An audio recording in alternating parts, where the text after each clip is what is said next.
কৃষি প্রধান বাংলাদেশে কৃষকরাই হচ্ছে প্রধান নায়ক। আমাদের দেশের কৃষকরা সারা বছর রোদে পুড়ে বৃষ্টিতে ভিজে অনেক কষ্ট করে ফসল ফলান, কিন্তু আমরা তাদের ন্যায্য সম্মানটুকু দিতে পারি না। আমাদের উচিত কৃষকদের প্রতি সদয় হওয়া, তাদের ভালোবাসা দেওয়া এবং তাদের ন্যায্য অধিকার প্রতিষ্ঠায় সরকারিভাবে উদ্যোগ নেওয়া। আমাদের দেশের ৮০% মানুষ কৃষিকাজের সাথে সম্পৃক্ত। দর্শক সকলকে আমন্ত্রণ জানাচ্ছি RTVর নিয়মিত আয়োজন কৃষি ও কৃষ্টি অনুষ্ঠানে, পাওয়ার্ড বাই NRBC ব্যাংক। আপনাদের সাথে আছি আমি হুমায়া জাহান ছোয়া। আজ আমরা এসেছি সাতক্ষীরা জেলার তালা উপজেলার বড় কাশীপুর গ্রামে। তিনি কিভাবে সারা বছর ফসল ফলান সে সম্পর্কে আজ আমরা জানব। তবে তার আগে জানিয়ে দিচ্ছি এই কৃষকের সংক্ষিপ্ত পরিচিতি। এর আগে পেঁয়াজ চাষ ছিল, সেখান থেকে পেঁয়াজের ফাঁকে ফাঁকে এই পটলের মাদা তৈরি করতেন। এটা একটা বর্ষা মৌসুমে বেশি ওঠে, এটা দামও ভালো পাওয়া যায়। আর দেখছেন এখানে হচ্ছে মাছা পদ্ধতি চাষ, বলকুলটা ইদানিং আর চলতেছে না, এখন আমরা চাষ করতেছি হচ্ছে থাইকুলের চাষ। এই থাইকুল খাদ্য সুস্বাদু, চাহিদা বলো বাজারে খুব চাহিদা, যা প্রয়োজন জমিতে যা যেরকম ফসল নেবেন তার সেরকম খাদ্য ব্যবহার করতে হবে। ভোরবেলা এসে ছোঁয়াতে হয়, মানে পরাগায়ন করতে হয়।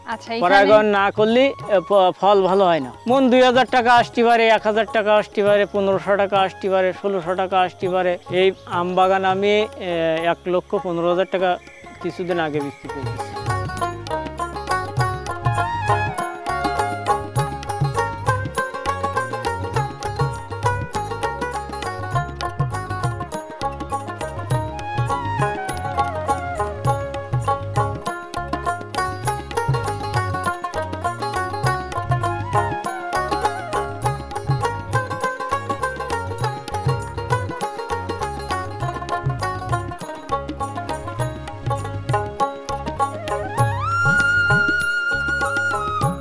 আসসালামু আলাইকুম ভাই। ওয়ালাইকুম আসসালাম। কেমন আছেন? আছি ভালো।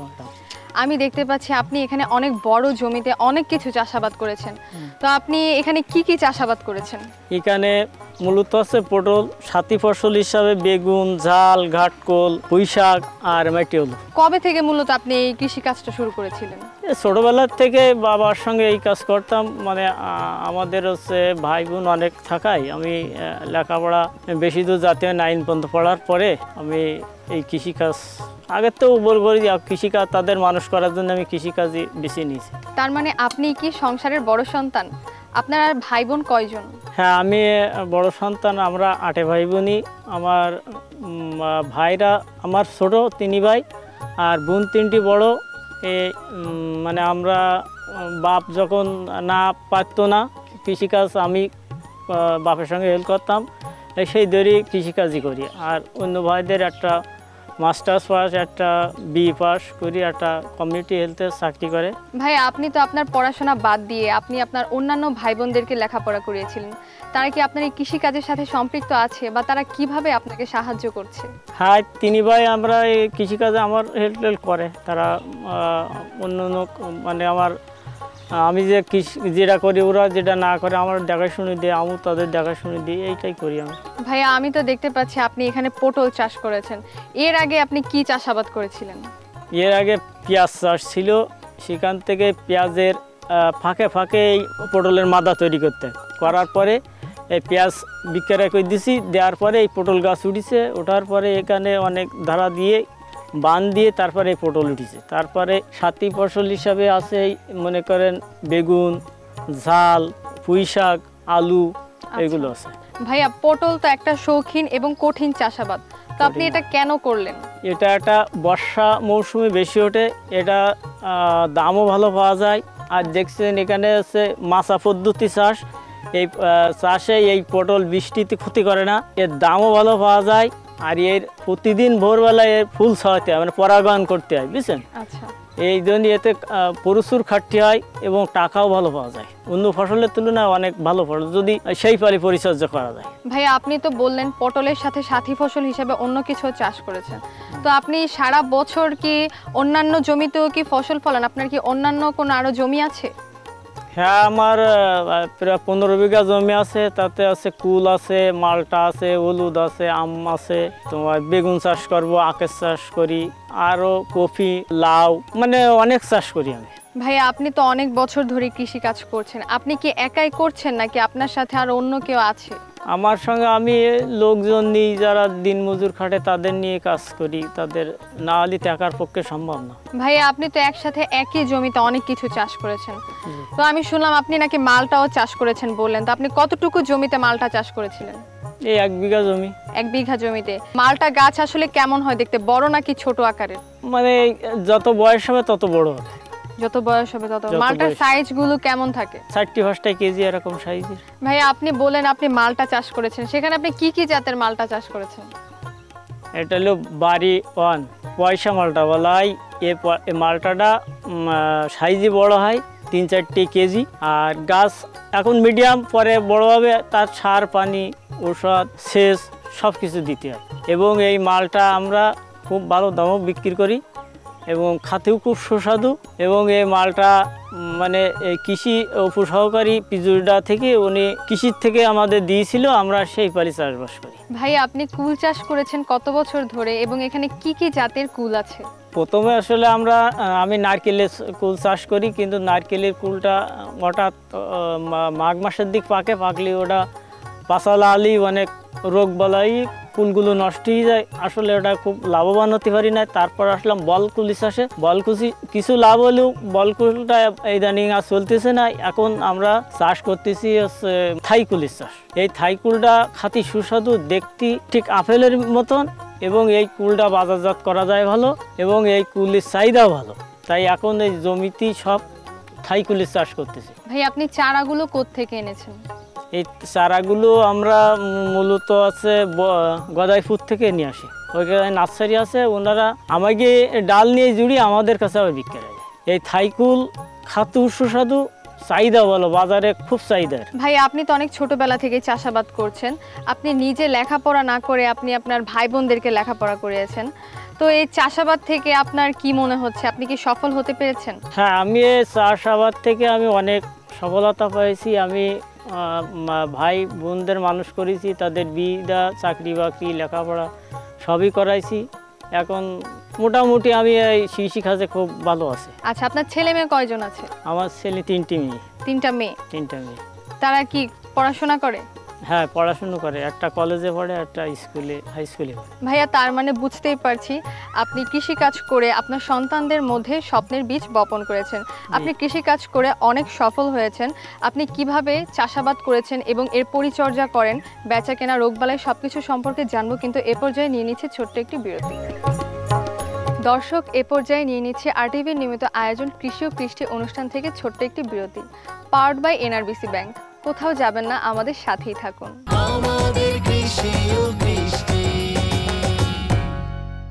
দর্শক, বিরতির পর ফিরে এলাম আরটিভির নিয়মিত আয়োজন কৃষি ও কৃষ্টি অনুষ্ঠানে, পাওয়ার্ড বাই এনআরবিসি ব্যাংক। এবার আপনাদের জন্য রয়েছে কৃষি প্রশিক্ষণ সেগমেন্ট।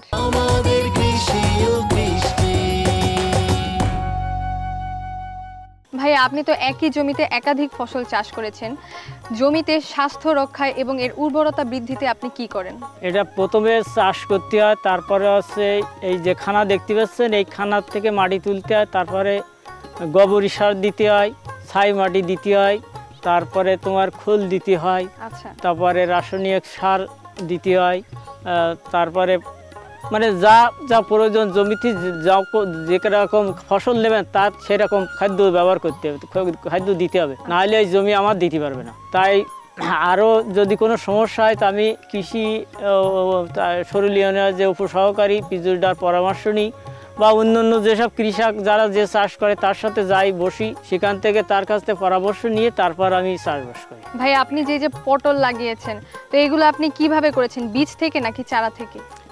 এগুলো গাছ থেকে, গাছ কাটিয়ে মদ্দা গাছ থেকে, ময়া গাছগুলো বেশি লাগাতে হয়, মদ্দা গাছ অল্প লাগাতে হয়, 2-4টি হলেই হবে, বা একটা বাদে একটা গাছ থাকলেও হবে। আর হচ্ছে এটা হলো আগে এরকম খেড়ুক তৈরি করে নিয়ে মাটিতে দিতে হয়, মাটিতে দেওয়ার পরে ওই সারা বহুদিন লাগে যাওয়াতে, তারপরে ওই গাছ আস্তে আস্তে, পটল গাছ একদিনই ওঠে না, পটল গাছ ধীরে ধীরে ওঠে, অনেক সময় লাগে। এবার এতে খুঁটু মারতে হয়, বাঁশ কেটে খুঁটু দিয়ে, চটা দিয়ে, তারপর সুতা দিয়ে, পাটকাঠি দিয়ে, কুঞ্চি দিয়ে, তারপরে মাছা তৈরি করতে হয়। মাছার পরে উঠছে, এখন থেকে পটল দেবে। ভাইয়া এই গাছে যখন ফুল আসে, ফুল আসলে কিভাবে পরাগায়ন করেন? এটা হচ্ছে মদ্দা গাছের ফুল ফোটে মদ্দা ফুল, এটা মায়া ফুলি ভোরবেলা এসে ছোঁয়াতে হয়, মানে পরাগায়ন করতে হয়। পরাগায়ন না করলে ফল ভালো হয় না, মোটা হয় না, ফল ছোটই, স্প্রে করতে হয়। এখানে কি আর কোন স্প্রে করতে হয় বা আপনি কি সার ব্যবহার করেন? এটা হলো ছত্রাকনাশক, কীটনাশক, তারপরে বোরন, তারপরে হচ্ছে তোমার ভিটামিন, মানে এই যা যা প্রয়োজন সব কিছু এতে প্রয়োগ না করলে ফসল খুব কঠিন আকারে ফসল, এই এদিক ওদিক হলে হয় না। ভাই এই যে পরাগায়নের পরে যখন পটল হয়, এই পটলটা আপনি কখন তুলেন? এটা এক সপ্তাহের ভিতরে তোলা যায়, আর সারা বছরই বিক্রি করা যায়, কিন্তু শীত মৌসুমে কম হয়। যদি পুরনো পটল রাখি তাহলে গাছ কেটে দেয়, আবার বান থেকে যায়, আবার অতি পুরনো গাছে আবার পটল হয়। ভাই আপনি তো পটলের সাথে সাথী ফসল হিসেবে অন্য কিছু চাষ করেছেন, তো এতে কি আগাছা করতে হয় আপনার কোনো? হ্যাঁ, আগাছা পরিষ্কার করতে হয়, সেচ দিতে হয়, তারপরে আবার সেচ দেওয়ার পরে বা বৃষ্টির পানি হইলো সেখান থেকে আবার আগাছা বেশি হয়, সেগুলো আবার গনে, বৃষ্টি থামি গেলে যখন গন হয় মাটিতে, সেইগুলো পরিষ্কার করতে হয়, আবার সার দিতে হয়, মানে 15 দিন অন্তর সার ফসফেট ব্যবহার করতে হবে, রাসায়নিক সার। আচ্ছা, আপনি এই পটলে পানি দেন কখন? পানি যখন মাটিগুলো রস কম হয়ে যায় তখনই সেচ দিতে হয়। এই পাশে আমার বোরিং আছে, এইটা দিয়ে আমরা মেশিন আছে, সেচ দিই। ভাই আমি আমার পিছে কিছু ডাল কাটা জমি দেখতে পাচ্ছি, এগুলো কি আপনার? হ্যাঁ, এটা আমার। এগুলো ডালগুলো আসলে আপনি কেন কেটেছিলেন? এটা আমরা কুল ওঠার পরে যখন কুল বিক্রি শেষ হয়ে যায় তখন ডাল কেটে দিতে হয়, দিলি ওর কষ ওঠে, ওই কষের থেকে ওই গাছ হয়, তখনই আমরা আবার কুল বেচি। কিন্তু এই জমিটা দেখতে পাচ্ছেন, এই জমিটা বল কুল ছিল, কিন্তু এটা অন্য জাতের কুল, এটা হলো টক কুল জোড়া হয়েছে, এটা হলো দেরি লাগবে। আর ওই পাশেরটা দেখছেন ওটা আগাম উঠে গেছে, ওর তো কষ জোড়া না, আগামী বছর যে কষ জোড়া ছিল সেইটাই। আচ্ছা, সেখানে কি কি জাতের কুল আছে? আমি তো জানি আপেল কুল আছে আর অন্যান্য কুল আছে, কিন্তু আপনার এখানে কি কি জাতের? এখানে আছে এই টক কুল, বল কুল আর থাই কুল, 3 রকম কুল আছে। এখন অন্য কুলি লাভজনক না বিধা আমরা ওই চাষ ছেড়ে দিছি। ভাই আপনি কৃষি কাজ করে সফল হয়েছেন, আর আপনি এই কৃষি কাজের মাধ্যমে আপনি আপনার ভাগ্যের চাকা ঘুরিয়েছেন। আপনার সাথে বেচা কেনা লাভ লস সম্পর্কে আরো অনেক কথা বলবো, কিন্তু এ পর্যায়ে নিয়ে নিচ্ছে ছোট্ট একটি বিরতি। দর্শক, এ পর্যায়ে নিয়ে নিচ্ছে আরটিভির নিয়মিত আয়োজন কৃষি ও কৃষ্টি অনুষ্ঠান থেকে ছোট্ট একটি বিরতি, পাওয়ার্ড বাই এনআরবিসি ব্যাংক। কোথাও যাবেন না, আমাদের সাথেই থাকুন।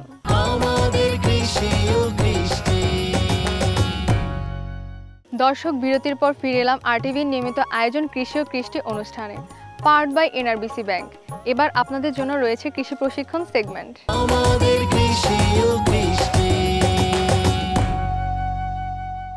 ভাই আমি আমার পিছে বড় একটা আম বাগান দেখতে পাচ্ছি, আপনার এখানে কি কি জাতের আম আছে? এখানে আম্রপালি, হিমসাগর আর হাড়ি ভাঙ্গা আম আছে। আচ্ছা, 3 পদের আম আছে। কতটুকু জমিতে আপনি আমটা চাষ করেছেন? এই 2 বিঘা জমি। ভাই এই বছর তো আপনার এই বাগানের আম বিক্রি করা শেষ, আপনি কত টাকা বিক্রি করেছেন? এই আম বাগান আমি 1,15,000 টাকা কিছুদিন আগে বিক্রি করে দিয়েছি। আচ্ছা ভাই, আপনি এই যে পটল যে চাষ করেছেন, পটলগুলো আপনি বাজারে কি দামে দিচ্ছেন, বা কেজিতে বিক্রি করছেন না কিভাবে করছেন এটা বিক্রি? কেজি হচ্ছে মনে করে এখন 45, 50, 60, 80, 30, 35, 10, 15 যখন যেটা দাম সেই সব দামে বিক্রি। তাহলে মনে আপনার কত আসছে? মন 2,000 টাকা আসতে পারে, 1,000 টাকা আসতে পারে, 1,500 টাকা আসতে পারে, 1,600 টাকা আসতে পারে, 800 টাকা আসতে পারে, 600 টাকা আসতে পারে। আচ্ছা, আপনার এখানে 1 মণ পটল উৎপাদন করতে সর্বোচ্চ এবং সর্বনিম্ন কত খরচ হতে পারে? নিজের মেশিন পাতি লাগলে খরচ কম হয়, আর যদি না থাকে তাহলে খরচ বেশি হবে। 15 দিন অন্তর সার মাটি দিতে গেলে 1,500 টাকা মতন খরচ হয় 15 দিন অন্তর। ভাই আপনি তো সারা বছরই কৃষি কাজ করছেন, তো এখানে তো আপনার সার মাটির খরচ আছে, জনের খরচ আছে, তো আপনার বছরে কেমন ব্যয় হয়? বছরে 3 থেকে 4 লক্ষ টাকা খরচ হয়। এবছর আমার 10 লক্ষ টাকা বেচাকেনা করেছে। 3 লক্ষ টাকা খরচ, 7 লক্ষ টাকা আছে এই পালি। আর যখন যে ফসলের দাম পাওয়া যায় তখন তো আরো বেশি হতে পারে, কম হতে। ভাই আপনি তো সারা বছর কৃষি কাজ করছেন, তো কখনো কি আপনার কি মনে হয়েছে যে আপনার ফলন ভালো হয়নি বা এমন কিছু?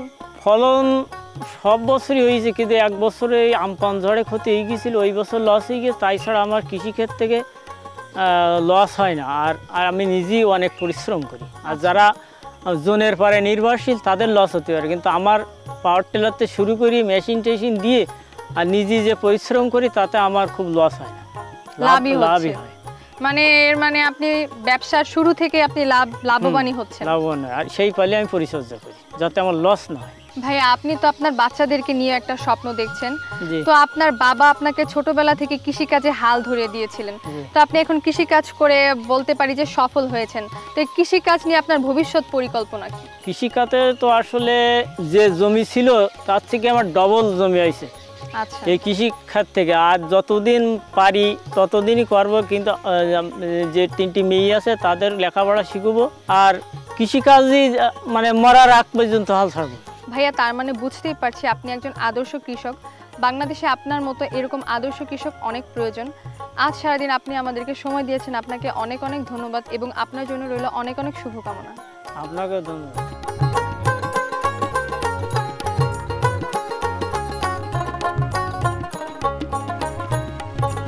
আমাদের দেশের কৃষকরা হাড় ভাঙা পরিশ্রম করে সোনার ফসল ঘরে তোলেন।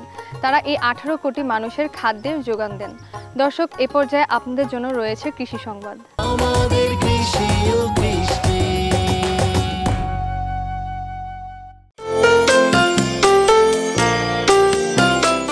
লেবাননকে বলা হয়ে থাকে জয়তুন গাছের দোলনা। দেশটিতে প্রতি বছর 62,000 হেক্টর জমিতে জয়তুন ফলের চাষ হয়, যা তাদের কৃষি জমির প্রায় 23%। বিশেষজ্ঞদের মতে লেবাননের অত্যন্ত উৎকৃষ্ট মানের অলিভ অয়েল বা জয়তুন তেল উৎপন্ন হয়। দেশটির প্রতি লিটার জয়তুন তেলে 620 মিলিগ্রাম পলিফেনলের উপস্থিতি থাকে।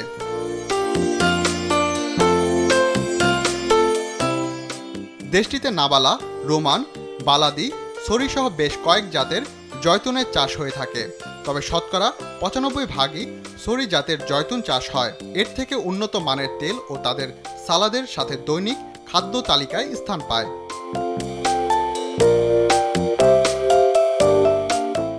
গাছে ফল আসলেই প্রাথমিক পর্যায়ে ফলের রং গাঢ় সবুজ বর্ণ দেখায়, পরে ফল পরিপক্ক হলেই এর রং পরিবর্তিত হয়ে কালো বর্ণ ধারণ করে। বছরে একবার বৃষ্টি শুরু হওয়ার পূর্বেই শ্রমিকরা গাছ থেকে জয়তুন ফল সংগ্রহ করে। আজ রবিবার, ছুটির দিন। ছুটি থাকা সত্ত্বেও আমি এসেছি জৈতুনের কাজ করতে, যেহেতু এখন লেবাননে জৈতুনের সিজন চলছে। লেবাননে অনেক অর্থ সংকটের কারণে আমাদের শ্রমিক যারা ছেলে বলেন বা মহিলা শ্রমিক খুবই সংকট, ওরা খুঁজে পাচ্ছে না কাজের মানুষ, চাইলেও আসলে এখানে খুব ক্রাইসিস দেখাচ্ছে। তো যার ফলে আমরা এখানে ছুটির দিনেও পার্ট টাইম হিসেবে এখানে যখনই সময় পাচ্ছি আসছি, এই সিজনটা যতদিন থাকে, এতে আমাদের হয়তো ইনকামটা এক্সট্রাভাবে আসতেছে। আমি এই জৈতুন বাগানে কাজ করি, অন্য অন্য কাজের চেয়ে মনে করো আমার এই জৈতুন গাছের কাজ করা আমার কাছে খুবই ভালো লাগে। বাংলাদেশে গেলে মনে করো আমি ওই বাগানে মনে করো বাগান করবো আর কি, এমন আমার চিন্তা ভাবনা আছে আর কি। আমরা সকালে 7টার সময় আসছি, কাজে লাগছি 7টা থেকে 2টা পর্যন্ত 7 ঘন্টা আমরা কাজ করি। আমরা 400 লিরা দেয়। সংগ্রহকৃত ফলের বেশিরভাগই তেল তৈরির উদ্দেশ্যে পাঠানো হয় মেশিনে।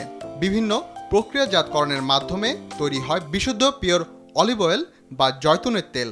লেবাননের কৃষি খাতে জয়তুন অর্থকারী ফসল হিসেবে ব্যাপকভাবে অবদান রাখছে, তৈরি করছে প্রবাসীদের কর্মস্থান, একই সাথে পূরণ করে চলেছে পুষ্টির চাহিদাও। রাকিব হাসান, RTV।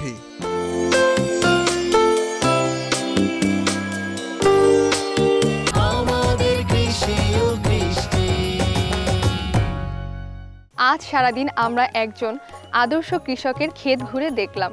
তিনি সারা বছরই তার ক্ষেতে কোনো না কোনো ফসল ফলান। আশা করি আমাদের দেশের অন্যান্য কৃষকরাও তার এই চাষাবাদ দেখে উৎসাহ পাবেন। দর্শক, আজকের মতো এখানেই বিদায় নিয়ে নিচ্ছি আমি হুমায়রা জাহান, ছোঁয়া RTVর নিয়মিত আয়োজন কৃষি ও কৃষ্টি অনুষ্ঠান থেকে, পাওয়ার্ড বাই NRBC ব্যাংক। আপনারা যারা সফল কৃষক এবং খামারি আছেন, আপনারা আপনাদের সফলতার গল্প তুলে ধরতে যোগাযোগ করুন RTVর পর্দায় এই নম্বরে 01878184077। আগামী পর্বে দেখা হবে অন্য কোনো এক সফল কৃষক বা খামারির সফলতার গল্প নিয়ে। সে পর্যন্ত সবাই ভালো থাকবেন, সুস্থ থাকবেন এবং RTVর সাথেই থাকবেন। আল্লাহ হাফেজ।